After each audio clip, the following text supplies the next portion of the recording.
Every week I answer people's parenting questions on my Teaching Self-Government support group. And multiple times the question has been asked, why don't teenagers listen to their parents?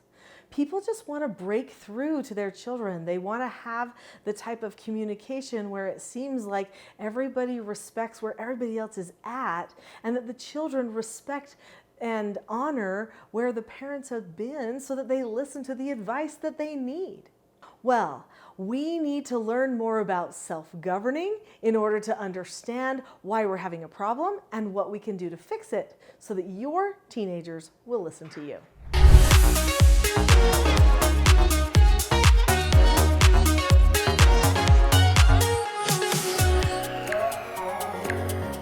I actually have a lot to talk about on this topic because I remember vividly not wanting to listen to my parents, and because I've parented some of the most difficult children that my state had to offer, doing treatment foster care for troubled teens. So I decided to break this topic into two videos. In this video, we're going to talk about why they won't listen, and in the next video, we'll talk about what to do to help them listen. I didn't listen to my parents very often. I knew they were wise people.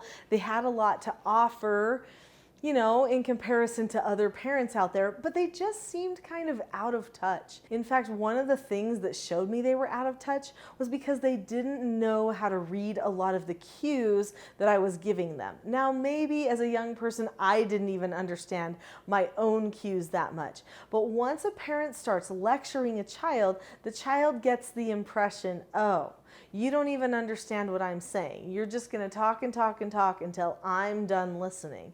And it feels like a power struggle because actually the majority of lectures are a power struggle.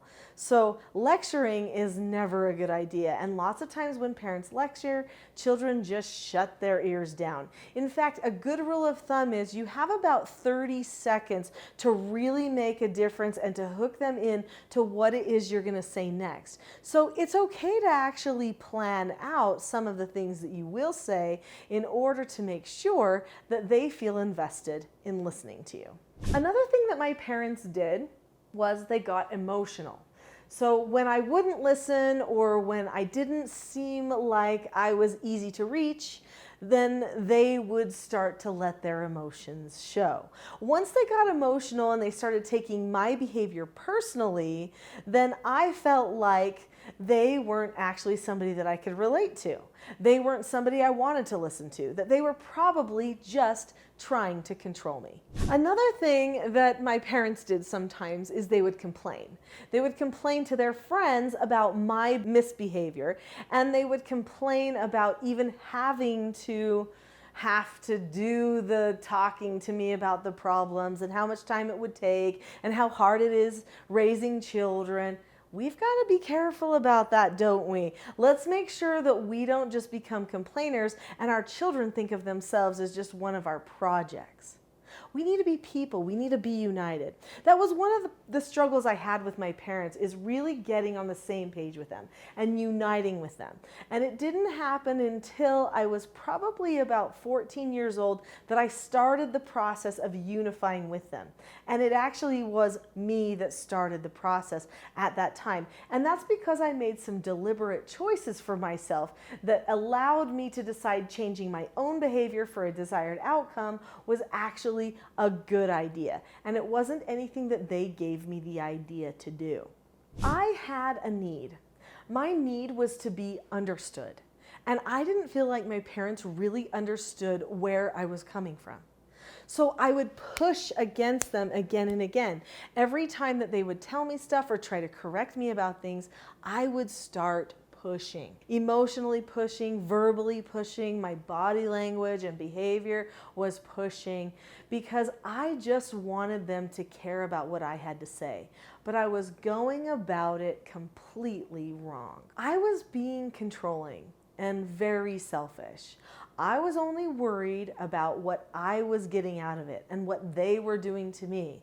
And I felt slightly used and abused and definitely controlled. The thing is, I wasn't calculating at all that they had needs, that they wanted to be understood as well. And had they said to me, well, you're not understanding us, well, you don't care about us, I don't think that would have made any difference to me, because I would have seen it just like a fight. When I got in that selfish frame of mind and I started trying to control my parents by not listening to them, by putting up the walls and stuff, then what happened is I started to drive from the emotional part of my brain. So the middle part of your brain, or the back part of your brain, are the emotional parts of your brain. The emotions are down in the center of the brain. And I started catering to those emotions. So then every single thing they said to me became an emotional attack, something that I chose to take personally. You know, the interesting thing is I have vivid memories of all of those thoughts I had.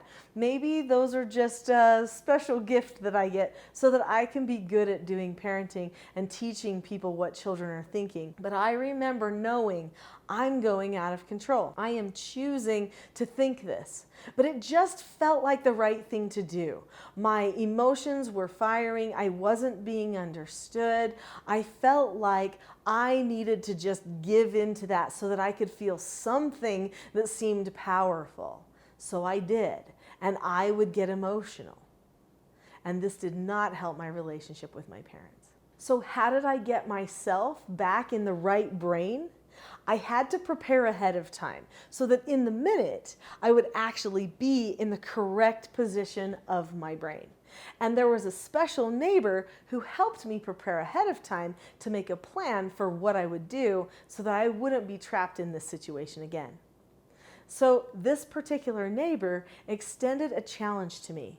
She said, Nicholeen, have you ever thought of just saying okay and being okay every time your parents tell you to do something or not to do something?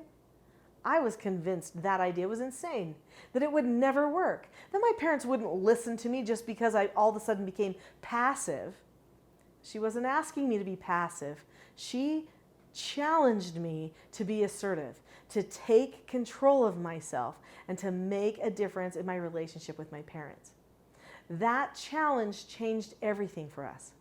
I wish I could say it was something my parents did that helped transform me, but it didn't. It was something I did.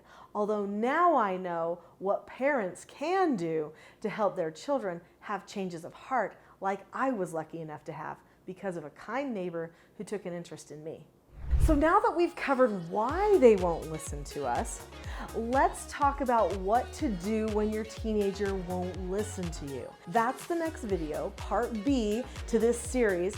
Go ahead and click on that video now so that you can get the strategies and the skills that you need to actually help them listen to you when they need to.